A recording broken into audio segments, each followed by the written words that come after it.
How to make your Telegram channel request to join. So hello guys, welcome back to my YouTube channel. In this quick tutorial I'll be talking about how to make your Telegram channel request to join.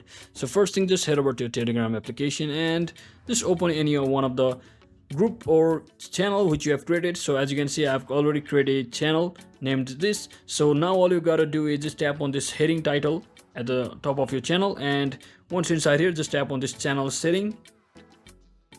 And as you can see, my channel type is private, so just always make sure that your channel type is private. If it's not in private, just come over here and just change it to private and select it to private and click on done.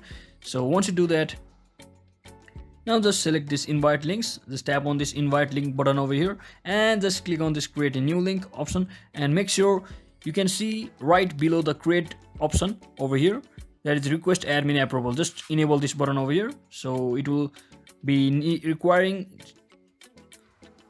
if you want users to join only after they are approved by an admin. So that means you will be admin, and now just simply click on this create link button over here, and just like that you have successfully created a new link. And now you can actually share or copy this link to any of the people you want to send, like a friend or any other person. So once you do all of that, they will be, once they receive request or once they receive the link which you just sent, this will be able to make a request to join to your private Telegram channel. So that is it for today guys. I hope this video was helpful. If it was, don't forget to like and subscribe to the channel. See you on the next one.